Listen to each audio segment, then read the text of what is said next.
اس وقت بھی یہ باتیں اٹھ رہی تھی کہ لیک آف کوآرڈینیشن یا انکمپیٹنٹ ہیں، ان کو پتہ نہیں ہے، کبھی کہہ رہے ہیں کہ ہم نے خود تعاون کیا ہے، پھر ان اپنے ہی فضائی حریم کی خلاف ورزی کے لیے تعاون کر رہے ہیں، پھر جواز بھی ان کے لیے نہیں ہوتا، 2-3 دن کسی کے پاس اسٹیٹمنٹ نہیں تھی کہ وہ جواز پرووائڈ کر سکے اس حملے کے لیے. تو یہاں بھی ہو سکتا ہے، پاسبلٹی ہے، لیکن میں اس کو لیک آف ڈائریکشن کہتا ہوں.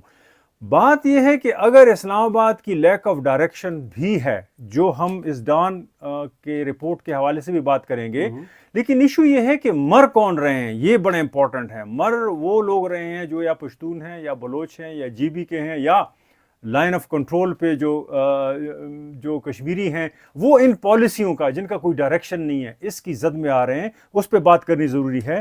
میں یعنی پشتونوں آپ کہہ رہے ہیں کہ مارجنلائزڈ سو کالڈ. اور یاد رکھیں جب میں کہہ رہا ہوں یہ پشتون نہیں ہے، اگر آپ کو کشمیر کے بارڈر پہ پتہ چلے، جو لائن آف کنٹرول جس کو کہتے ہیں، اس پہ اگر ان لوگوں کا حال آپ کو پتہ چلے، پھر آپ کہیے کہ شاید پشتون ان سے اچھے ہیں. یا اگر آپ کو بلوچوں کو جس طرح مارا جا رہا ہے اگر ان کا حال پتہ چل جائے تو پھر بھی آپ کو لگے گا کہ شاید کم از کم پشتون میں اور آپ میڈیا پہ تو بیٹھ جاتے ہیں. آپ کو کوئی بلوچ میڈیا کا نظر آتا ہے کہ وہ بلوچ کا نیریٹو آگے سامنے لے کے آئے؟ بلوچ کا نیریٹو بھی پنجابی انٹلیکچوئل سامنے لائے گا، اسلام آباد میں بیٹھا ہوا جرنلسٹ سامنے لائے گا. عرفان اس پر آتے ہیں، بات کریں گے. یہ سٹوری ہے میرے سامنے، میں اس پہ آپ کے ساتھ بات کرنا چاہتا ہوں. ڈان بہت بڑا اخبار ہے. ڈان نے یہی جو میں نے پورا کانٹیکسٹ بیان اور کیا. عرفان یہ بتا دیں کہ یہ جس رپورٹ کا آپ ذکر کریں گے یہ جمعرات کو جنوری کے یعنی 2 جنوری کو بالکل ڈان میں فرنٹ پہ یہ نیوز انالیسس کے طور پہ آیا اور 5 کالم میں ہے اور تقریباً 1500 سے 2000 ورڈز. بہت بڑی سٹوری ہے. اس کا کنٹینیویشن اگلی پیج پہ ہے.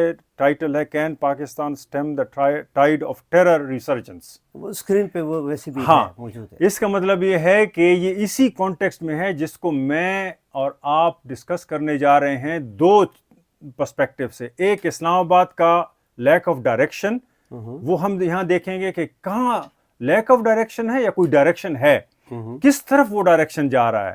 دوسرا آن دا گراؤنڈ جو اس پالیسی کی ریپرکشنز ہیں، کانسیکوینسز ہیں یا اس کے اثرات ہیں، اس پہ بات کرنے کی ضرورت ہے. وہ بھی ہم کریں گے، لیکن یہ سٹوری بڑی اہم ہے کہ ریپرزنٹیشن کس طرح ہو رہی ہے. تو اس میں سب سے پہلا جو سٹوری شروع ہوتی ہے وہ فیض حمید سے شروع ہوتی ہے. یعنی جو ڈان ہے، فیض حمید جو پاکستان کا سابقہ جرنیل تھا، ISI کا جو ہے نا وہ ہیڈ رہا. پھر عمران خان کے ساتھ اس کی جو ریلیشنز تھے، اور جنرل باجوہ جو تکون بنا تھا، اور اس کو آج کل ریاست نے زیر حراست لیا ہوا ہے. اور یہ وہی آدمی ہے کہ جس کے بارے میں کہا جاتا ہے یہ آج کل جو ڈان یا اس طرح کے اور اخبارات عنصر دے رہے ہیں کہ جو طالبان کی پالیسی ہے اور طالبان کو پاکستان میں دوبارہ بسانے کا جو اپروچ ہے، ٹی پی، وہ سارا اسی کا کیا کرا ہے. تو یہ سٹوری بھی اسی پرسپیکٹیو میں ہے. شروع ہی فیض حمید سے ہو رہی ہے اس سٹوری میں کہ فیض حمید بیٹھا ہوا ہے اور وہ پریزنٹیشن دے رہا ہے، اور باقی سارے جو جرنلسٹ ہیں یا ملٹری کے لوگ ہیں وہ سن رہے ہیں. اور اس سے انہوں نے مطلب لینے کی کوشش کی ہے کہ جیسے افغانستان اور فیض حمید ایک دفعہ پھر اجاگر ہو رہے ہیں. یعنی پاکستان کو جو ایشوز درپیش ہیں افغانستان کے ساتھ، یہ وہی ایشو ہے جو فیض حمید نے کریٹ کیے ہیں. تو فیض حمید کے پیچھے پورا جو سٹرکچر ہے وہ یہ کوشش کر رہا ہے کہ جیسے یہ ایشو پچھلی گورنمنٹ کا ہے، عمران خان، جنرل باجوہ اور فیض حمید، لیکن جنرل باجوہ کو بھی جو ہے نا کوشش کی جا رہی ہے کہ بچایا جائے، اور سارا فیض حمید کے اوپر یہ ملبہ ڈالا جائے کہ افغانستان کے ساتھ جو کرائسس ہیں اور جس میں یہ لوگ مر رہے ہیں اور جس میں سارے پشتون ڈسٹربڈ ہیں اس وقت، اور جو ملیٹنسی پاکستان میں دوبارہ احیاء ہو رہا ہے، یہ ضرب عزم کے جو فروٹس تھے اس پہ جو پانی پھیر رہا ہے فیض حمید نے، یہ وہی شاخسانہ ہے جس کو فیض حمید کو پکڑا ہے. اور سارا میڈیا اسی کے اوپر لگا ہوا ہے، چاہے اسلام آباد ہو، چاہے پشاور ہو، چاہے یہ سٹوری ہو، چاہے ڈان ہو. تو میں یہ پہلا عنصر ہے. لیکن اس میں اس کے ساتھ دوسرا ایک ایشو ہے کہ کراس بارڈر موومنٹ پہ بھی یہ سٹوری بات کر رہی ہے، اور وہ یہ کہہ رہی ہے کہ افغانستان پاکستان کے اندر جو دراندازی ہے اس کو روکے،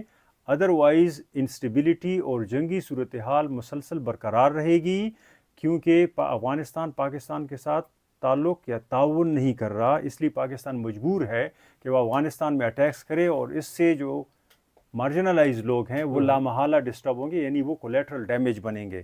یہ کولیٹرل ڈیمیج لفظ نہیں یوز ہوا اس اسٹوری میں، لیکن عام تاثر یہ ہے کہ اس کا فوکس پاکستان کی جو اسٹریٹجی ہے اس کو بچانا ہے۔ عرفان، میرے دو کوشچن ہیں آپ سے۔ ایک تو یہ کہ اس رپورٹ میں جو لکھتے ہیں اس نیوز انالیسس میں کہ کراس بارڈر موومنٹ جو ہے اس کو روکا جائے، تو پہلا سوال تو میرا یہ ہے کہ ایک تو ڈیورن لائن جو ہے جو 2500 کلومیٹر لمبی لائن ہے، اس کو تو کہتے ہیں کہ فینس کر دیا گیا، یعنی اس پر جو ہے وہ کانٹا تار لگا دیا گیا ہے۔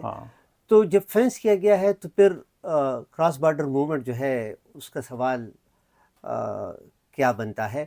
دوسری بات یہ ہے جو میں کہتا ہوں، اگر اس کو میں کہوں کہ میرا نظریاتی اختلاف ہے، نظریاتی اختلاف اس سینس میں کہ ممالک کے درمیان کراس بارڈر موومنٹ جو ہے یہ اچھی بات ہے یا بری بات ہے؟ یہ تجارت بھی ہے، اور یہ جو ہے نا دو صوبوں میں اکنامک انڈیپینڈنس کی علامت بھی ہے، یعنی خیبر پختونخوا نہیں، خیبر پختونخوا اور بلوچستان اگر یہ تعاون کرتے ہیں، مجھے افغانستان سے لینا دینا نہیں ہے، مجھے اپنے لوگوں کی فکر پڑی ہوئی ہے۔ یہاں دو صوبوں میں جو جنگی صورتحال ہے وہ ان راستوں کو بند کرنا، اس کراس بارڈر موومنٹ کو بند کرنے سے پیدا ہوئی ہیں۔ دیکھیں جو بارڈر ہم نے ساری زندگی جن پہ ہم نے بلیم لگایا ہے اس بنیاد پہ کہ پورس بارڈر ہے، اس کو فینس کرنا ہے۔ 2016-17 سے فینسنگ شروع ہوئی، اور 2019-20 پہ اس میں میرے خیال میں 50 بلین روپیز ہیں لگے ہیں، 50 ارب کے قریب، یعنی 800 قلعے بنائے گئے ہیں۔ ہاں، مجھے اس میں نہیں، لیکن بہت بڑا پیسہ لگایا گیا ہے، کچھ نہیں پتا کہاں سے یہ پیسہ انہوں نے کس طریقے سے، اس کی کوئی اسکروٹنی نہیں ہے، بہت بڑے کانٹریکٹس لیے گئے ہیں، بہت بڑا کام ہوا ہے۔ میں گیا ہوں، میں نے وہ چیزیں دیکھی ہیں، ایک ڈیمونسٹریشن ہمیں بھی دکھائی گئی تھی فارن جرنلسٹ کو، تو میں بھی اس میں تھا۔ بہت بڑا کام ہے، لیکن کوئی اسکروٹنی نہیں ہے اس کی۔ اب وہ جگہوں جگہوں سے اکھاڑا بھی جا رہا ہے، لیکن بات یہ ہے کہ یہ ایک مخصوص قسم کی کراس بارڈر موومنٹ کو روکنا تھا، اور وہ تھے طالبان مسلسل آ رہے ہیں، جس طرح پاکستان یہ جو ہے نا آرگومنٹ دے رہا ہے افغانستان سے کہ وہ آ رہے ہیں، دراندازی ہو رہی ہے، لیکن جو لوگ بند ہیں وہ لوگ ہیں جو تھوڑی بہت تجارت کیا کرتے تھے ان راستوں سے، اور جن کی اکانومی چل رہی تھی۔ یاد رہے کہ یہاں پر جن کی فیملیز ڈیوائیڈ ہوئی ہیں، 1.5 ملین لگ بھگ لوگ اس کراس بارڈر جگہوں پہ رہ رہے ہیں۔ کچھ ایسی جگہ ہیں کہ مثال افغانستان کی اس سائڈ سے جو افغان ہیں وہ دروش مثال ایک بازار ہے چترال کے ساتھ راستے میں جاتے ہوئے، دیر سے چترال کے قریب ہے، وہاں سودے کرتے ہیں، تو بہت سامان یہاں افغان یہاں سے سامان لیتے ہیں خچروں پہ وغیرہ، تو ایک اکانومی جوڑی تھی۔ تو جس کو روکنا تھا وہ مسلسل ہو رہا ہے، جس کو ہمیں اندازہ تھا کہ نہیں روکیں گے ان کو روک لیا گیا ہے۔ اور آج بھی چمن پہ لوگ دھرنا مارے 1 سال سے چیخ رہے ہیں، سال سے زیادہ ہو گئے ہیں کہ آپ ہمارا کچھ کریں، ہمارے تو بچے مر رہے ہیں بھوکوں۔ اور جو لوگ آپ کہہ رہے ہیں کہ آپ نے ملیٹنسی کو ختم کرنا تھا، ملیٹنسی اس سے بھی بڑی ہے۔ ریاست کے سٹیٹمنٹ کے مطابق ہر روز گزشتہ 3 سالوں سے 2 لوگ ہر روز ملیٹنسی کی نظر ہو رہے ہیں، یعنی ریاست کہہ رہی ہے کہ ہم نے 60,000 کے لگ بھگ 1 سال میں اسٹریٹجک آپریشنز کیے ہیں۔ اس کا مطلب ہے کہ ملیٹنسی رکی نہیں ہے، روزانہ کی بنیاد پہ ہو رہا ہے۔ تو کراس بارڈر موومنٹ کی جو آپ کا سوال تھا، جن کو روکنا تھا وہ چلے جا رہے ہیں، وہ نہیں روک رہے۔ جن کو نہیں روکنا تھا یا ہمیں بتایا گیا تھا وہ رکے ہوئے ہیں، اور ان کا بود و باش، ان کی زندگی جو ہے وہ اجیرن بنی ہوئی ہے۔ تو یہ بھی وہ لیک آف ڈائریکشن یا تو ہے، یا پھر انڈکلیئرڈ پالیسی ہے ریاست کی کہ وہ جو کرنا چاہتے ہیں وہ بتانا نہیں چاہتے، اور جو بتانا چاہتے ہیں وہ کرنا نہیں چاہتے۔ تو یہ جو دوغلا پن ہے یہ ہمیں نظر آتا ہے۔ چمن کے بارے میں جتنا مجھے معلوم ہے میں آپ کو بتا دوں کہ چمن ایک ایسا علاقہ ہے بلوچستان کا اور ڈیورن کے نزدیک جہاں پر کوئی انڈسٹری نہیں ہے، اور جہاں پر پانی کی قلت کی وجہ سے کوئی ایگریکلچر نہیں ہے۔ تو گویا ہم کہتے ہیں کہ وہاں پر مینز آف پروڈکشن جو ہے وہ لوگوں کے پاس نہیں ہے۔ ایک ہی راستہ ان کے پاس تھا، اور وہ تھا تجارت کا، اور تجارت افغانستان کے ساتھ، جس کو ابھی انہوں نے اسمگلنگ کا نام دے دیا۔ کیونکہ وہ صدیوں سے جاری تھا اور وہی لوگوں کا جو ہے مین سورس آف انکم. تو میں تورخم کے بارے میں بتا دوں، نہیں جو آپ نے ڈیٹیل دی، تورخم پہ 50 سے 75 ہزار لوگوں کا روزگار وابستہ ہے. تورخم وہ بارڈر کراسنگ ہے جو پشاور سے افغانستان کا جو مین جی ٹی روڈ ہے اس کو ملاتا ہے، اور پشاور سے 40 کلومیٹر کے فاصلے پہ پھر افغانستان شروع ہو جاتا ہے. تو یہ جو گیٹ وے تھا اس پہ تقریباً 50 سے 70 ہزار لوگوں کا بود و باش تھا. اس پہ زیادہ تر وہ لوگ بچے تھے جو آپ چھوٹے بچوں سے لے کر چھوٹے چھوٹے دکانیں ہیں وہاں پر، وہ سارے جو ہیں وہ ہاتھ پہ ہاتھ دھرے بیٹھے ہیں، کیونکہ ان جگہوں پہ NLC اور FWO یہ سارے جو وہاں پر ڈیولپمنٹ کے کانٹریکٹس ہیں ان کے پاس ہیں، بارڈر کنٹرول ان کے پاس ہے، اور ان بارڈرز کا کوئی پوچھنے والا نہیں ہے کہ اس کا ضابطۂ کار کیا ہوگا. یعنی ٹھیک ہے آپ وار آن ٹیرر کریں، لوگ آپ کے ساتھ ہیں، ہم سارے آپ کے ساتھ ہیں، لیکن دیکھیں کوئی شفافیت تو کوئی چیز ہے. اب یہ لوگ جو افیکٹ ہوں گے، اس پہ 40 سال سے جنگ ہے اس خطے پہ، اس میں زیادہ تر جو اب جوان ہوئے ہیں وہ آرفنز ہیں، زیادہ تر بیوائیں ہیں، زیادہ تر ایسے لوگ ہیں جو اجڑے ہوئے ہیں اس جنگ کی وجہ سے. اب اگر آپ یہ معاش بھی چھینتے ہیں، آپ نے تو 2 جگہوں کی بات کی، چمن اور میں نے تورخم، اس پہ 16-17 کے قریب بارڈر کراسنگز ہیں. اس میں جو ہے نا 6-7 جو ہیں بڑے فعال ہیں، انگور اڈا بھی اس میں ہے، غلام خان ہے، ارلاچی ہے. تو میں یہ کہہ رہا ہوں کہ پوری اکانومی رکی ہوئی ہے. تو اس پہ صرف ایک طرح کا جو ہے نا لیبر کریٹ ہوگا، وہ ہوگا وائلنٹ کراس بارڈر لیبر، یعنی ملیٹنٹ. تو ملیٹنٹ کے لیے ساری پالیسیز سود مند ہیں، فروٹفل ہیں، لیکن عام آدمی یا میری اور آپ کی طرح کا بندہ جو امن سے کماتا ہے اور امن میں انویسٹ کرتا ہے، اس کے لیے ان پالیسیز میں کوئی جگہ نہیں. عرفان اپنے ٹاپک کی طرف دوبارہ آئیں گے، لیکن وہی میں کہتا ہوں کہ میں ڈان کا اسی لیے بھی ٹپیکل ریڈر ہوں کہ کبھی کبھار اس میں وہ والی خبریں آ جاتی ہیں جو کہ ہم باقی میڈیا میں نہیں دیکھتے. جی. تو ڈان کے اندر میں نے پچھلے دنوں 3-4 مختلف دنوں پر اس قسم کی خبریں دیکھیں کہ جی انگور اڈا میں لوگوں نے پروٹیسٹ کیا کہ اس بارڈر کو کھول دیا جائے تاکہ وہ تجارت کیا کہ وہ ان کا سسٹیننس اکانومی ہے ان کی، کہ وہ، لیکن بہرحال میڈیا پر اس کا کچھ بھی نہیں آ رہا. ہم آ جاتے ہیں میڈیا کوریج کی طرف. دیکھیں عرفان، ہم اسٹوڈنٹس کو جرنلزم میں جب پڑھاتے ہیں نا تو ہم کہتے ہیں کہ جی خبر کے کچھ لوازمات ہوتے ہیں. ایک اس میں یہ ہوتا ہے کہ جی ہر خبر جو ہے وہ فل آف انفارمیشن ہو، یعنی اس میں معلومات جو ہیں وہ مکمل ہو تاکہ لوگ ایک تصویر جو ہے اپنی ذہن میں کسی بھی علاقے سے یا کسی بھی واقعے کے بارے میں ان کے ذہن میں وہ بن سکے. دوسرا ہم کہتے ہیں کہ جہاں پر بھی کوئی کانفلکٹ ہو تو اس کانفلکٹ کے اندر صرف ایک فریق نہیں ہوتا، اس میں کئی فریق ہوتے ہیں. مثال کے طور پر 2 وہ قوتیں جو ایک دوسرے کے خلاف لڑ رہی ہے، لیکن اس سے زیادہ سٹیکس ان لوگوں کے انوالو ہوتے ہیں جو ان 2 کے آپس میں جھگڑے کی وجہ سے افیکٹ ہوتے ہیں. Excuse me. تو اس لیے کہا جاتا ہے کہ خبر کے اندر بہت ضروری ہے کہ آپ ان تمام سٹیک ہولڈرز ان کا اوپینین جو ہے وہ اس میں شامل کر دیں کہ اس کے بارے میں وہ کیا کہتے ہیں.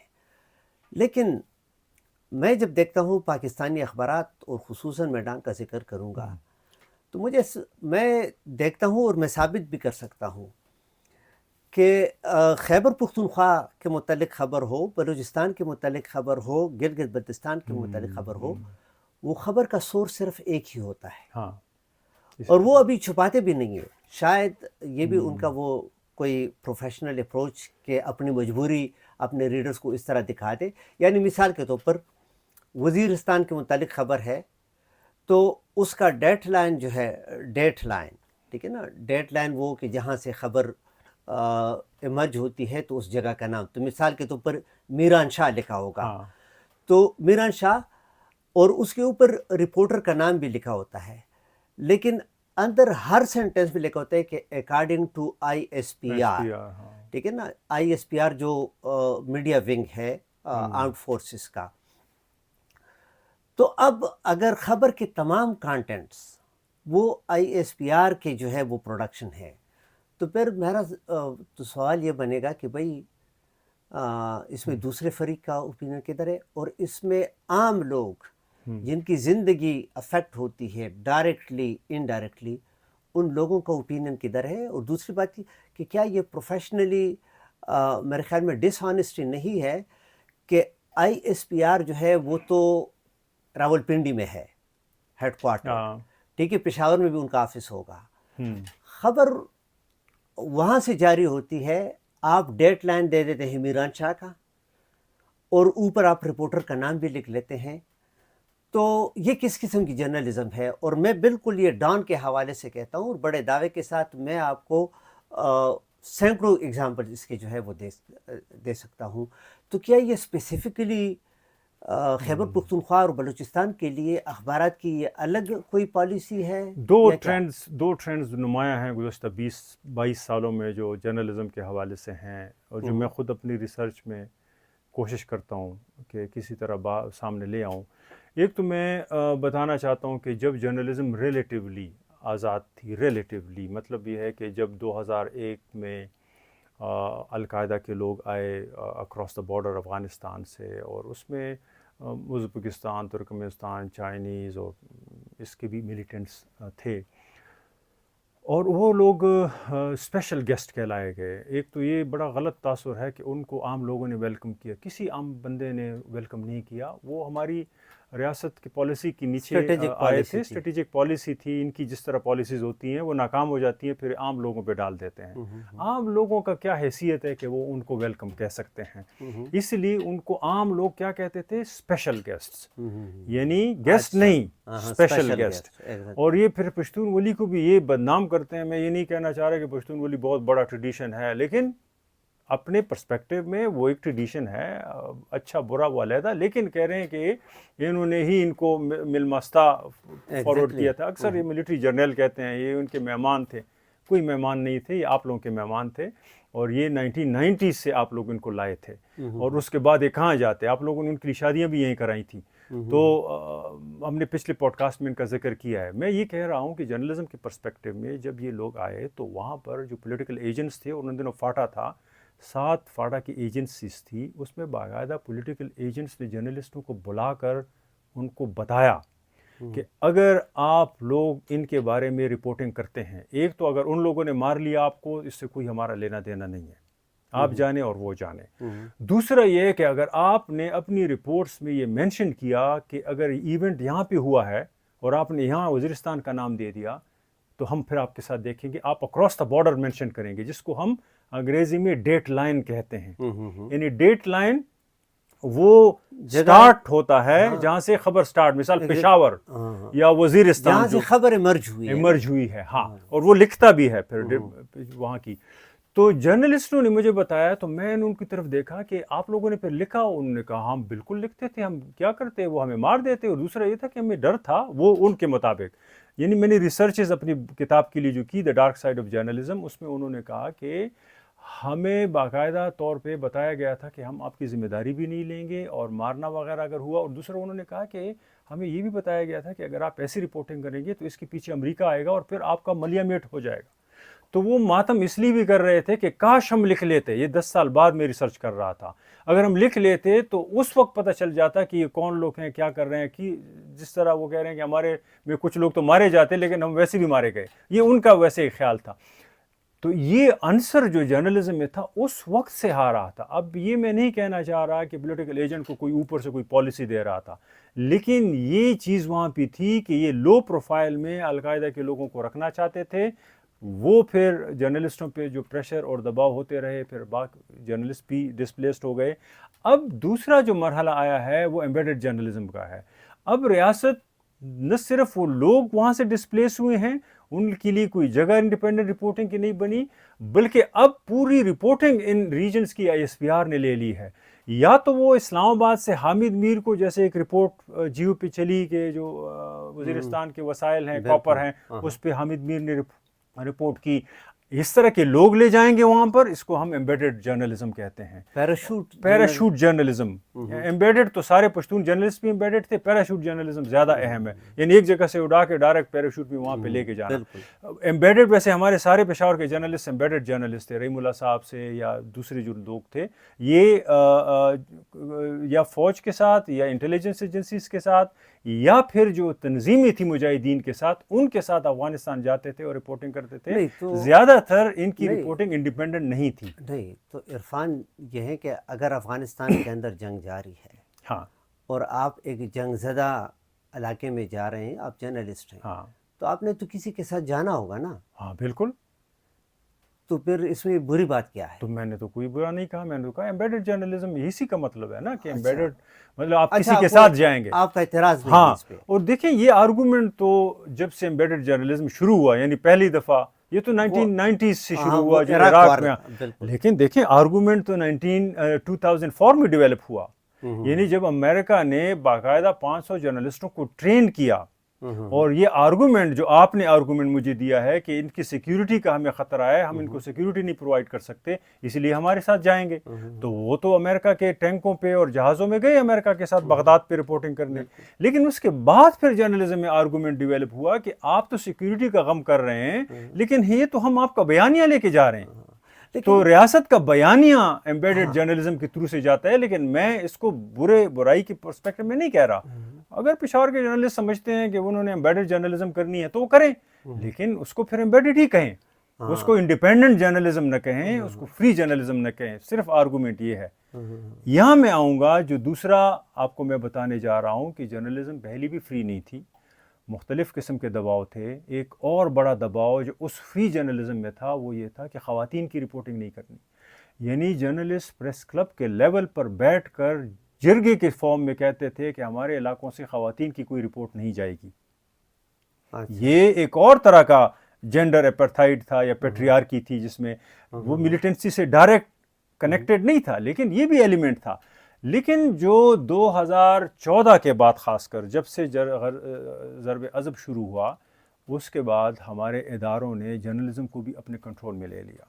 یعنی پشاور میں ایسے جرنلسٹ رکھے جاتے ہیں, اسلام آباد میں ایسے جرنلسٹ رکھے جاتے ہیں, کراچی میں جن کو باقاعدہ ٹکٹ پرووائڈ کر کے ISPR کے اس میں لایا جاتا ہے, جن کے سامنے وہ سوال رکھے جاتے ہیں, جن کو اجازت ہوتی ہے ان بریفنگز میں شرکت کرنے کی, جن میں کور کمانڈر صاحب یا ملٹری جنرل آتے ہیں, اور جن کو کنیکٹ کیا جاتا ہے واٹس ایپ گروپس کے ذریعے, اور ان کو نیریٹیوز, جس کو آج کل نیریٹو کہتے ہیں, بیانیہ ان کو پرووائڈ کیا جاتا ہے. تو وہ ٹویٹر, جس کو آج کل ایکس کہتے ہیں, ٹویٹر سے لے کر اخبار تک وہی جرنلسٹ وہ پوری نیٹ ورکنگ کرتے ہیں, اور اس میں وہ بیانیہ سیکیورٹی کے پرسپیکٹو سے آتا ہے.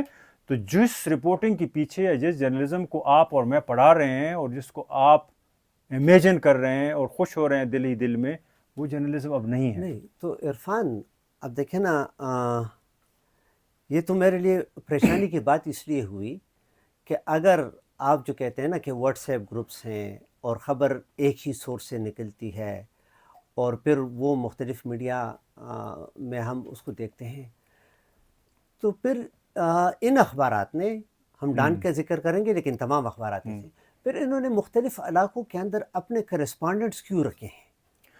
ہاں, یعنی اگر خبر جو ہے وہ سب, ہر خبر آپ کی, وہ چاہے کھرم سے ریلیٹڈ ہو, وہ وزیرستان سے ریلیٹڈ ہو, وہ تیرا سے ریلیٹڈ ہو, وہ افغانستان سے ریلیٹڈ ہو, وہ خبر اگر ایک ہی سورس سے ان کو مل رہی ہے, تو پھر یہ ان کے بڑے بڑے بیوروز اور ہر علاقے کے اندر ان کے اپنے اپنے کرسپونڈنٹس, پھر ان کا کیا کام بنتا ہے؟ نہیں, کام تو بہت بنتا ہے. مطلب یہ ہے کہ ریاست کو لیجیٹیمائز کرنے کے لیے, اپنے نیریٹیوز کے لیے ایسے لوگ چاہیے. اب آپ تو یہ سوال اس طرح اٹھا رہے ہیں جیسے کہ اگر ریاست نے خود ہی سیاست کرنی ہے تو پھر اس کو شہباز شریف کو بٹھانے کی کیا ضرورت تھی؟ ایک سسٹم تو چاہیے ہوتا ہے نا. دیکھیں, ریاست اپنے بیانیے کو لیجیٹیمائز تو کرے گا, لیکن سارے بیانیے تو نہیں, صرف سیکیورٹی کے پرسپیکٹو سے دیکھنا ہے. لیکن صرف سیکیورٹی بھی نہیں, سیکیورٹی کے ساتھ ساتھ ایک اور چیز چاہیے. سیکیورٹی کو تو سامنے کے پرسپیکٹو سے ان جرنلسٹوں کے ذریعے وہ سامنے لاتے ہیں, لیکن کچھ چیزیں چھپانی بھی ہوتی ہیں. مثال جو بلیک اکانومی ہے اس بارڈر پہ, اس پہ کوئی خبر نہ آئے، اس لیے سیکیورٹی کے پرسپیکٹو سے سیکیورٹی ہی کا بیان آنا چاہیے. مثال جو تیل بلوچستان کے سرحد سے کراچی تک آ رہا ہے، ایرانی تیل، اس میں کتنا پیسہ انوالو ہے، کوئی سٹوری نہیں دیکھیں گے آپ، سارے ملیٹنسی پہ سٹوری نہیں. ایک اور نارکو ٹریڈ، آپ نے کوئی سٹوری پشاور کے جرنلسٹ کی یا کوئٹہ کے جرنلسٹ کی یا اسلام آباد کے جرنلسٹ کی دیکھی ہے نارکو ٹریڈ پہ؟ یو این کے اسٹیمیٹ کے مطابق، اور یہ میں پرانا اسٹیمیٹ بتا رہا ہوں 2016-17 کا، $20 بلین کا نارکو ٹریڈ ہے افغانستان سے ٹرکی اور یورپ تک. اس کو کہتے ہیں گولڈن کریسنٹ. دیکھو ایک گولڈن ٹرائنگل ہوتا تھا، لاؤس، برما، تھائی لینڈ، جہاں سے نارکو ٹریڈ ہوتا تھا وہ گولڈن ٹرائنگل تھا. اب اس کو 1980s کے بعد گولڈن کریسنٹ کہتے ہیں. اور میں اس پہ ایک اور پروگرام لگے گا، لیکن میں سٹوری کی طرف آؤں گا. دیکھیں اس سٹوری میں وہ میں کہتا ہوں وہ 2016 کا آپ نے فگر دیا نا، تو اب تو خیر ماشاءاللہ طالبان اقتدار میں آئے ہیں، تو طالبان کا ریکارڈ ہے کہ وہ نارکو ٹریڈ کو کم کر دیتے ہیں، کنٹرول کر دیتے ہیں کافی حد تک. چلیں ہماری دعا ہے کہ ہو. آپ اس طرف جائیں گے، لیکن میں ایک بات کرتا ہوں عرفان، میں نے بھی اخبار میں کام کیا ہے، آپ نے مختلف اخباروں میں کام کیا ہے. ایک اصول ہوتا تھا اخبارات کے اندر، ابھی جو میں دیکھتا ہوں تو افسوس مجھے ہوتا ہے. اصول ایک یہ تھا کہ بائی لائن، اور بائی لائن میں یہ بھی بتا دوں کہ بائی لائن کسی بھی اخبار کے رپورٹ کے اوپر جب رپورٹر کا نام لکھا ہوتا ہے تو اس کو کہتے ہیں بائی لائن سٹوری. تو بائی لائن وہ صرف یہ ایک وہ تھا، ہم کہہ سکتے ہیں کہ وہ یہ ایک پریویلیج تھا کہ جس کو جرنلسٹ نے ارن کرنا تھا، ٹھیک ہے نا. تو اس خبر کے اوپر بائی لائن اخبار چھپتا تھا کہ جس خبر کے اندر جرنلسٹ نے محنت کی ہوتی، یعنی محنت کیا کہ اس نے لیگ ورک کیا ہو، مختلف سورسز سے، مختلف جگہوں سے انفارمیشن کلیکٹ کر کے ایک سٹوری بنائی ہے، تو کہتے ہیں کہ جی اس پر اس کا بائی لائن جائے. تو ایک تو یہ ہے کہ وہ جرنلسٹ کا نام بھی یعنی ایک کریڈٹ اس کو مل جاتا تھا، لیکن دوسری ساتھ ہی ساتھ اس میں یہ بھی کہ اس خبر کی اونرشپ اس رپورٹر کی کافی حد تک وہ اس میں بن جاتی تھی. میں نے کبھی بھی یہ نہیں دیکھا کہ پریس ریلیز یا ہینڈ آؤٹ اس کے اوپر جو ہے وہ چھپے اخبار میں اور اس کے اوپر کسی رپورٹر کا نام ہو، بلکہ رپورٹر بھی نہیں چاہتے تھے کہ پریس ریلیز اور ہینڈ آؤٹ جو ہے اس کے اوپر ان کا نام چھپے. آج میں دیکھتا ہوں خبر کے اندر ہر سینٹنس میں لکھا ہوتا ہے کہ according to I S P R, according to S P R, لیکن اوپر رپورٹر کا نام لکھا ہوتا ہے. تو یہ ایک نیا ٹرینڈ جرنلزم میں، یعنی پہلے تو دیکھیں جس کو کہتے ہیں ایکسکلوسیو سٹوری، تو ایکسکلوسیو سٹوری کے اوپر جرنلسٹ کا نام ہوتا تھا. اب آئی ایس پی آر کی ہر خبر، تو کیا یہ اخبارات یا ان رپورٹرز کی مجبوری ہے؟ ہاں، اور یا مثال کے طور پر یہ بس ان کے پاس کوئی اور سٹوری نہیں ہوتی تو اپنا نام اسی پر وہ نہیں دیکھیں مجبوری تو ہے. اب آپ جب سیکیورٹی کے اوپر آپ سٹوری انڈیپینڈنٹ نہیں لکھ سکتے اور آپ کو تھریٹس ہیں، آپ کو مارا جاتا ہے، آپ کو نوکری سے نکالا جاتا ہے. دیکھو ہمارے کچھ جرنلسٹوں کو ایسا تو نہیں ہے کہ سارے جرنلسٹ ایک جیسے ہیں. اب الیاس خان جیسے جرنلسٹ ہیں جو جن کو سلام، یا نورانی جیسے لوگ جو ملک چھوڑ دیتے ہیں. الیاس خان کو نوکری سے نکال دیا گیا جس پہ اس نے وزیرستان پہ سٹوری کی تھی، اور ابھی تک کوئی نوکری نہیں ملی اس کو. یا نورانی کو ملک چھوڑنا پڑا، تو سارے جرنلسٹ تو یہ افورڈ نہیں کر سکتے نا. طاہر صدیقی کو چھوڑنا پڑا. اسی طریقے سے دیکھیں آپ کے کتنے ایکٹیوسٹ کو ملک چھوڑنا پڑا صرف یہ سچ بولنے کے پاداش میں، ٹھیک ہے نا. یہ پشتون ایکٹیوسٹ تھے. میں یہ کہنا کوشش کر رہا ہوں کہ سارے جرنلسٹ یہ نہیں افورڈ کر سکتے، تو اس لیے وہ پھر آہستہ آہستہ کمپرومائز کر لیتے ہیں. ہمارا ایک جرنلسٹ ہے، اس دوست ہے، اس کو 2 دفعہ اٹھایا گیا، آپ بھی جانتے ہیں اس کو.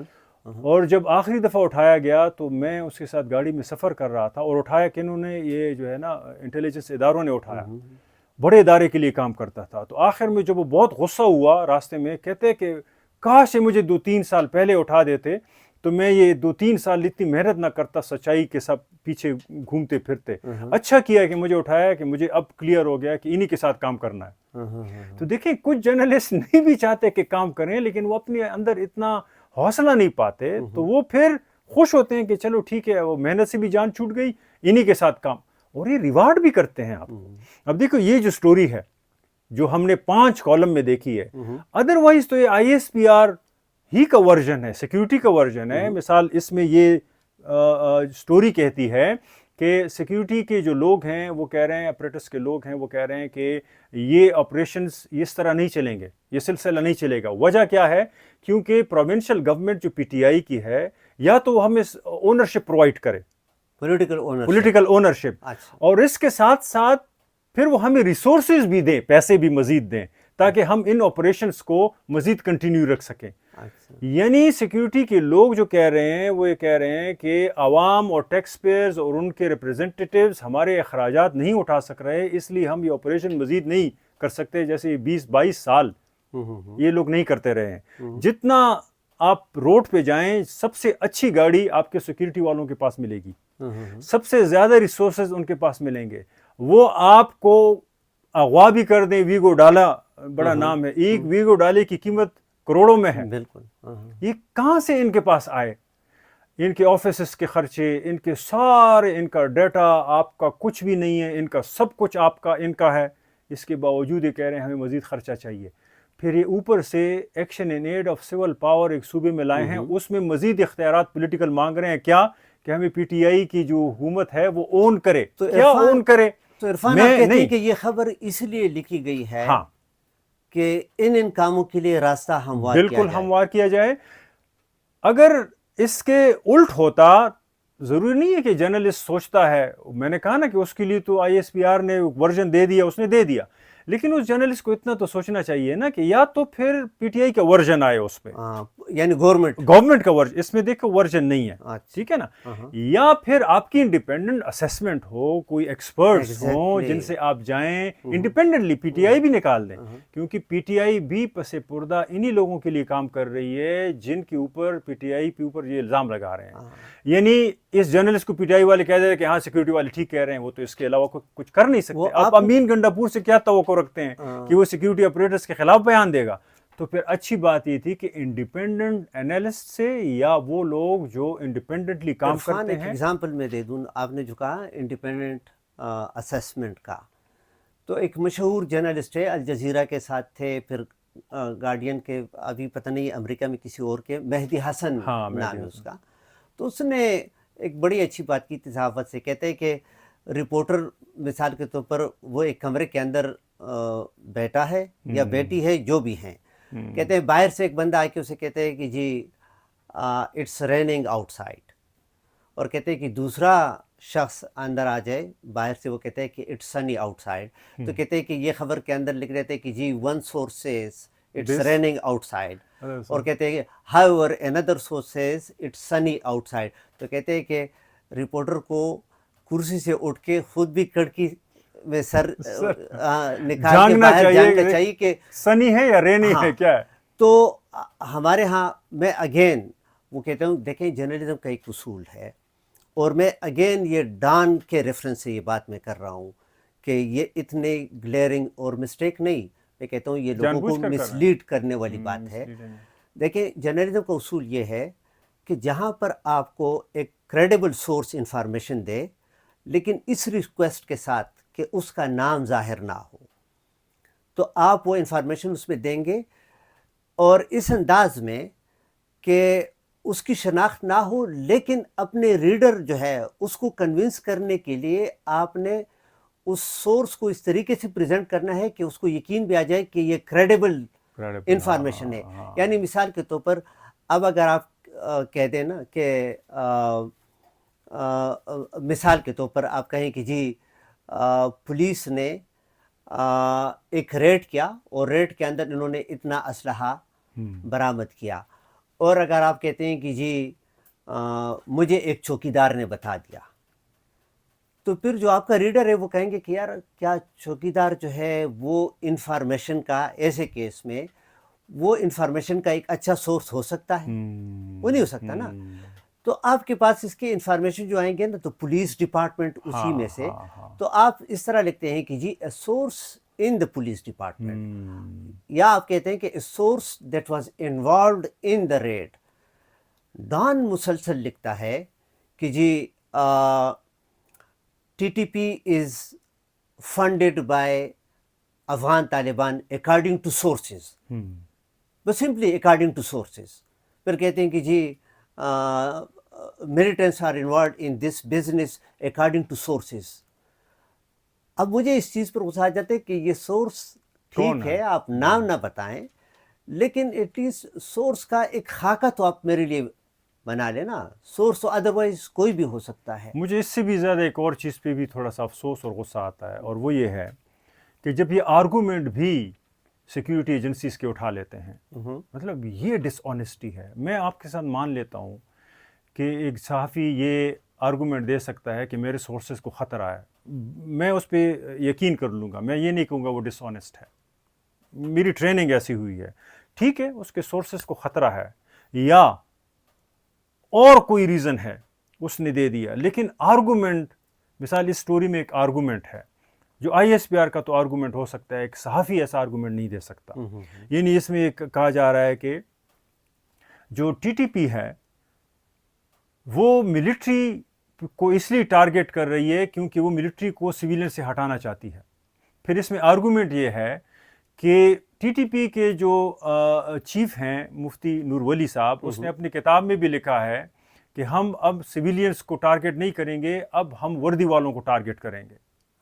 اور وردی والے بھی یہ سمجھ رہے ہیں کہ ہمارے خلاف سازش ہے کہ سویلین ٹارگٹ نہیں ہو رہے، ہم ٹارگٹ ہو رہے ہیں. اس طرح کا ایک انوائرمنٹ باندھنے کی کوشش کی گئی ہے اس سٹوری میں. اس میں وہ ٹرسٹ والی بات بھی کی ہے نا، میں یہی پبلک ٹرسٹ کو ڈیمیج کرنا ہے. اب آپ دیکھیں کہ اس کا مطلب یہ ہے، دیکھیں اگر طالبان اٹیک کرتے ہیں پاکستان ملٹری پہ تو جواز بنتا ہے، یا پاکستان ملٹری طالبان پہ اٹیک کرتی ہے تو جواز بنتا ہے. بالکل. لیکن اگر دونوں آپس کی جنگ میں سویلین کو مارتے ہیں تو جواز نہیں بنتا. بالکل اسی طرح ہے نا. یا تو آپ نے کہا وہ کولیٹرل ڈیمیج ہو گئے، یعنی انٹینشنز کی بات ہے، ہمارا انٹینشن نہیں تھا. جس طرح اسد درانی نے اے پی ایس اٹیک کو کولیٹرل ڈیمیج کہا تھا. میں اتنا جو ہے نا سنگ دل تو نہیں ہو سکتا، لیکن میں یہ کہنے کی کوشش کر رہا ہوں انٹینشنز کی علامت. دیکھو یہ بھی تو ملٹری اسٹریٹجسٹ ہیں، انہوں نے جب جرنلزم کو آکوپائی کاپٹ کر دیا ہے تو لفظ کولیٹرل ڈیمیج جیسے آ گئے ہیں جو امپیشنیٹ لفظ ہیں، سینیٹائزڈ لفظ ہیں، لیکن پوری آبادیوں کو ملیاں میٹ کر رہے ہیں ایسے لفظ.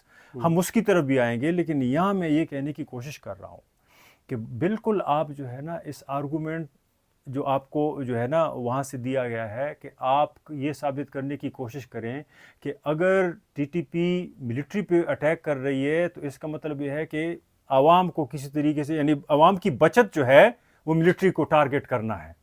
ٹھیک ہے، یا ملٹری اگر ایسا اندیا دیتی ہے کہ دیکھو عوام کو تو نہیں مار رہی، ہمیں مار رہی ہے، تو یہ تو ٹرسٹ ہمارا ٹرسٹ کا اس کے میں کیا بات ہے. آپ دونوں آپ کو فنڈ کر رہے ہیں، آپ ٹیکس پیئر کے پیسے لے رہے ہیں، آپ کا کام ہے کہ آپ ملک کی سرحدات کی حفاظت کریں، اس میں ٹرسٹ. لیکن جو سیکیورٹی والا سوچتا ہے وہ اس سٹوری میں نمایاں ہے، اور جو ایک عام آدمی سوچتا ہے اپنے ملک کے بارے میں، اپنی سیکیورٹی کے بارے میں، وہ اس سٹوری میں کوئی اس کی کھپت نہیں ہے. اس سے مجھے پتہ چلتا ہے کہ یہ لکھی اس طرح کی سٹوریز جو ڈان میں پبلش ہوتی ہیں یا اور اخبارات میں پبلش ہوتی ہیں، وہ صرف ڈان نہیں، آپ وہ نوائے وقت کی بات کریں کہ اس طرح کی سٹوریز جس میں نہ صرف سورسز کمپرومائزڈ ہوتے ہیں، واضح نہیں ہوتے، بلکہ آرگومنٹس بھی کمپرومائزڈ ہوتے ہیں، اور وہ سیکیورٹی کے آرگومنٹس ہوتے ہیں، لوگوں کے خلاف ہوتے ہیں، اور کوئی اس میں کنٹرڈکشن ہوتی ہے تو وہ بھی کمپرومائز جرنلزم ہے. اس سے پہلے کہ پروگرام کا وقت ختم ہو جائے نا، جو آپ نے کہا، میں 3 چیزوں پہ بات کرنا چاہتا ہوں. ایک آپ نے کہا نوائے وقت کا. دیکھیں 29 مئی 2019 کو وزیرستان میں خڑ کمر کے علاقے میں ایک واقعہ ہوا کہ وہاں پر جو ہے علی وزیر اور محسن داوڑ جو اس وقت ایم این اے تھے، وہ اور کچھ اور لوگ یعنی وہ لیڈ کر رہے تھے، اور لوگوں کا ایک پروسیشن تھا. تو وہ ایک ملٹری چیک پوسٹ میں سے گزر رہے تھے. چیک پوسٹ پر ان پر جو ہے ملٹری والوں نے فائرنگ کر دی، جس میں 14 بندے جو ہے وہ مارے گئے. Initially I S P are نے اس کا ایک سٹیٹمنٹ جاری کیا، اور اس وقت حکومت تھی عمران خان صاحب کی، وہ وزیر اعظم تھے. So this was under his watch, یہ سب کچھ ہوا. تو ISPR نے پہلے ایک سٹیٹمنٹ جاری کیا جس میں انہوں نے کہا کہ جی خڑ کمر چیک پوسٹ پر ٹیررسٹ نے اٹیک کیا تھا اور ٹیررسٹ نے جوابی فائرنگ کی تو 3 ٹیررسٹ اس میں مارے گئے. بہرحال اس پر جب human rights commission of Pakistan اور ایمنسٹی انٹرنیشنل ان سب کا، کیونکہ FIR انہوں نے علی وزیر اور محسن داوڑ کے خلاف درج کیا اور ان کو اریسٹ بھی کیا، تو بہرحال پھر حکومت نے یہ بات مان لی کہ جی 13 لوگوں کو مارا گیا تھا اور ان کے لواحقین جو ہے ان کو کمپنسیشن بھی گورنمنٹ نے دے دی تھی. بات جو میں وہ کرنا چاہتا ہوں وہ یہ ہے کہ جو اس کے دوسرے تیسرے دن نوائے وقت کے اندر ایک ایڈیٹوریل چھپا. ان کا ایڈیٹوریل ایگزیکٹ ISPR کا جو وہ پریس ریلیز تھا نا، اب دیکھیں نا ایڈیٹوریل اخبار کے اندر بہت سب سے سگنیفیکنٹ، ہم یعنی جرنلزم میں پڑھتے آئے ہیں، اسٹوڈنٹس کو پڑھاتے ہیں کہ دیکھیں ایڈیٹوریل جو ہے وہ پیس آف رائٹنگ ہے کہ جس میں اخبار یا ریڈیو یا ٹیلی ویژن جو بھی ہے اس کی پالیسی کا واضح سٹانس موجود ہوتا ہے. ٹھیک ہے نا. تو گویا جو شروع میں ہم نے بات کی تھی نا کہ یہ علاقے جو ہے میڈیا نے بھی ISPR کو آؤٹ سورس کیے ہیں کہ بس آپ جو کہیں گے ہم وہی چھاپیں گے. دوسری ایک بات عرفان میں وہ یہ کہنا چاہتا ہوں کہ دیکھیں کچھ کام ہمارے صحافی جو ہے وہ خود بھی کر سکتے ہیں اور میرا نہیں خیال کہ ان پر اتنا پریشر اس چیز کا آئے گا، لیکن یہ ہے کہ اگر وہ کانشیس ایفرٹ کرتے. مثال کے طور پر دیکھیں یہ امریکہ نے یہ سسٹم شروع کیا تھا ہمارے ملک میں بھی اور ممالک میں بھی کہ بڑے انوسینٹ ہیلتھ یا ہیومن لائف ریلیٹڈ الفاظ جو ہیں ان کو ملٹرائز کیا جاتا ہے روزانہ کی بنیاد پر، تاکہ ایک وہ فینامنا کہ جس میں انسانی جانوں کا یا انسانی مال کا ضیاع ہوتا ہے، لیکن آپ اس کو جو آپ نے سینیٹائز کا لفظ یوز کیا نا، آپ اس انداز میں پیش کرتے کہ اس کی وہ انٹینسٹی نہ رہے. یعنی مثال کے طور پر دیکھیں یہ کہتے ہیں کہ جی ملٹری آپریشن ہو رہا ہے. یہ آپریشن کا لفظ دیکھیں یہ ایسوسیٹڈ ہے ڈاکٹر کے ساتھ، یہ ایسوسیٹڈ ہے ہاسپٹل کے ساتھ، یہ ایسوسیٹڈ ہے ریکوری فرام النس کے ساتھ. یعنی جب آپریشن کا لفظ آپ سنتے ہیں تو آپ کے ذہن میں اسپتال کا ایک نقشہ آ جاتا ہے کہ ایک مریض ہوتا ہے اور اس مریض جو ہے ڈاکٹرز پھر ان کا آپریشن کرتے ہیں اور آپریشن کے کچھ تقاضے ہوتے ہیں کہ صرف اس جگہ کو یعنی آپریٹ کیا جائے کہ جہاں پر مثال کے طور پر ڈیزیز ہے، جراثیم ہے، بیکٹیریا ہے، جو بھی ہے. ٹھیک ہے نا. لیکن آپ جب ملٹری کے ایک ایکشن کے لیے آپریشن کا لفظ استعمال کرتے ہیں تو دیکھیں آپ اگین وہ ہیلنگ والا ایک لفظ جو ہے، کیونکہ ہر ملٹری آپریشن کے اندر لوگ بھی مرتے ہیں، لوگ زخمی بھی ہوتے ہیں، لوگوں کے گھر بھی مسمار ہوتے ہیں. اس کے لیے آپ ہاسپٹل یا میڈیکل پروفیشن کا ایک لفظ استعمال کرتے ہیں. دوسرا جو آپ نے وہ یوز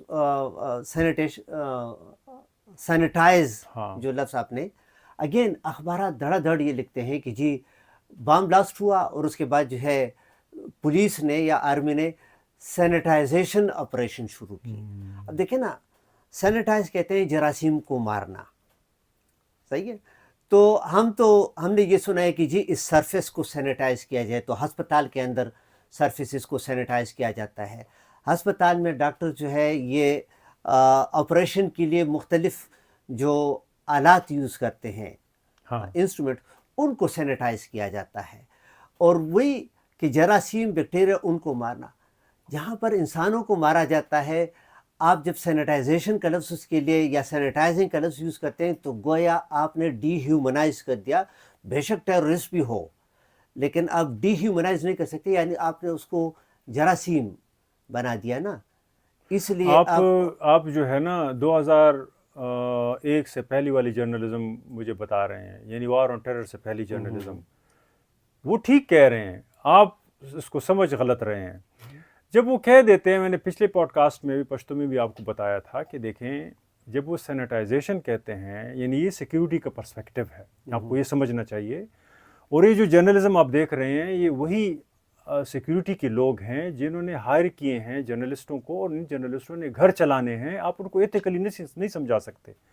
ان کے گھروں کے خرچے چلنے ہوتے ہیں، وہ مارکیٹ چلاتی ہے، وہ آپ کے بھاشن نہیں چلا سکتے، نہ آپ کے ایتھیکل سٹینڈرڈز چلا سکتے ہیں.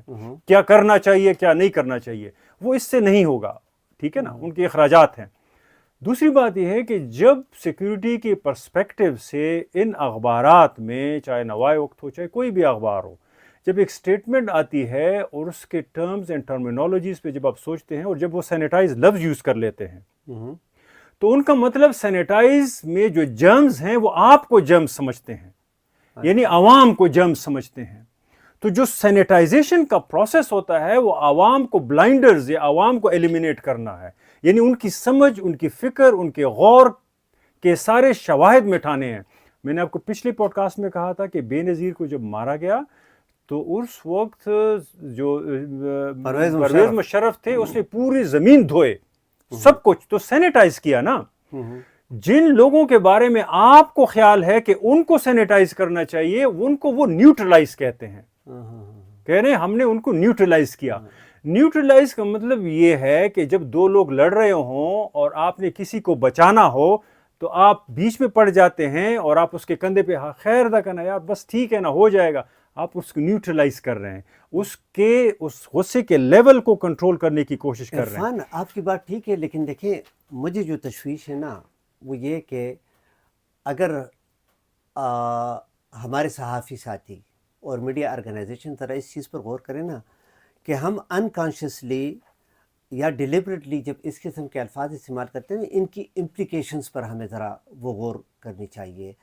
مثال کے طور پر دیکھیں عراق پر جب امریکہ نے اٹیک کیا نا تو انہوں نے ٹاماہاک کروز میزائل جو ہے وہ فائر کیے تھے، اور اس کے لیے دیکھیں وہ الفاظ استعمال کرتے تھے پریسیشن گائیڈڈ. پریسیشن انگریزی میں یعنی وہ کہتے ہیں کہ جو جس جگہ کو آپ ٹارگٹ کرنا چاہتے ہیں نا ایگزیکٹ وہی جگہ جو ہے وہ ہٹ ہو جائے، اس سے ارد گرد جو ہے باقی جگہ وہ محفوظ رہے. حالانکہ بعد میں پھر رپورٹ آئی کہ جتنے بھی امریکہ کے وہ میزائل تھے 70% میزائل جو ہے وہ انہوں نے اپنے ٹارگٹ کو مس کیا تھا، تو اس لیے وہ پریسیشن گائیڈڈ نہیں تھے. دوسرا مثال کے طور پر یہ دیکھیں ہمارے ہاں بھی جرنلزم میں بہت استعمال ہوتا ہے کہ جی سرجیکل اسٹرائک، ابھی جو پکتیکا میں ہوا اس کے لیے بھی سرجیکل اسٹرائک کا لفظ یوز کیا. اگین دیکھیں یہ میڈیسن کا ٹرم ہے، سرجری جسے کہتے ہیں نا، سرجری میں دیکھیں سرجری کے اندر کبھی کولیٹرل ڈیمیج والی بات نہیں ہوتی. تو اب اس میں آپ جو میں نے سوشل میڈیا پہ دیکھا کہ ایک ہی فیملی کے 19 بندے جس میں بچے اور خواتین بھی شامل ہیں، تو اگر آپ کے پلانز میں اس پوری فیملی کو ایلیمینیٹ کرنا تھا، ان کو ختم کرنا تھا، تو پھر تو ٹھیک ہے ہم مان جائیں گے کہ جی آپ نے صحیح کہا کہ یہ سرجیکل اسٹرائک ہے.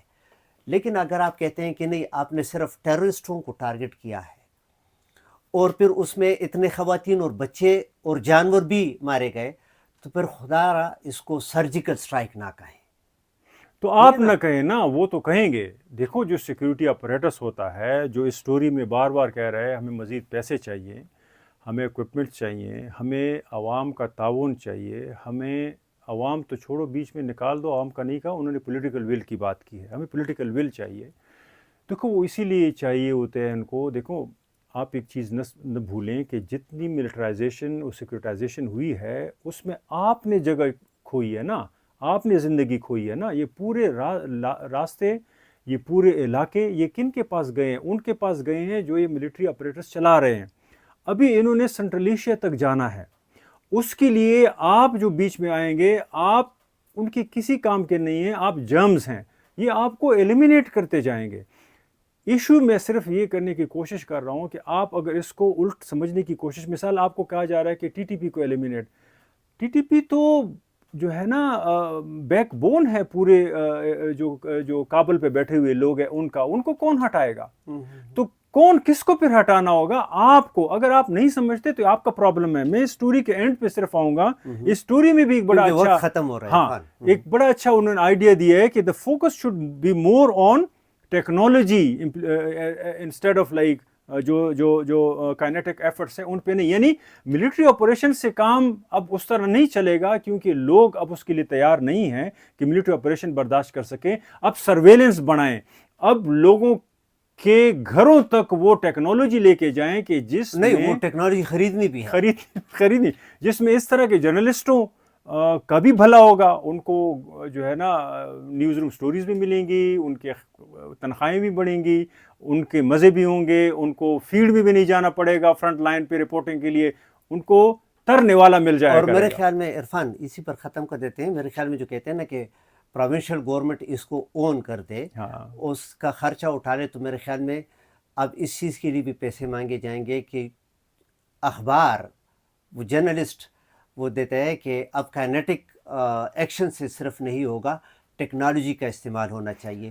تو یعنی اس کا مطلب ہے کہ نئی مشینری جو ہے وہ اور جنگی مشینری وہ خریدی جائے گی, اور جنگی مشینری اور شاید مزید مدرسوں میں انویسٹمنٹ ہو اور اس طرح کی, اور ایک ایسی صوبے میں کہ جہاں پر یونیورسٹیز کے اندر جو ہے پروفیسرز کو اور پروفیسر کے علاوہ یونیورسٹی کے تمام ملازمین کو تنخواہیں تک نہیں ملتی. یعنی ہمارا جو ہے وہ جو اولین کام ہے تو یہ ہے کہ بغیر تنخواہوں کے کام کرنا, لیکن وہ کہتے ہیں کہ جی اس کائنیٹک ایکشن سے کچھ نہیں ہوگا. اس کا ایک اور بڑا انٹرسٹنگ پوائنٹ کہ ہمیں جو ہے نا جن اسٹوڈنٹس کو پڑھانا چاہیے, کلاسیں آباد کرنی چاہیے, مزید ریسرچ کرنا چاہیے, کتابیں لکھنی چاہیے, ہمیں پوڈ کاسٹ کے لیے بٹھا دیا گیا ہے کہ آپ اس حالات کو انڈرسٹینڈ کریں اور پھر اس پہ تبصرے کریں. یہ بھی تو اس کا ایک ایلیمنٹ ہے کہ تنخواہیں تو ہیں نہیں تو کریں گے کیا. عرفان ختم کر دیتے ہیں. ناظرین, اس کے ساتھ ہی ہمارے آج کے پوڈ کاسٹ کا وقت ختم ہوا. اگلے ہفتے ایک نئے ٹاپک کے ساتھ آپ کی خدمت میں دوبارہ حاضر ہوں گے. تب تک ہمیں اجازت دیجیے. اللہ حافظ.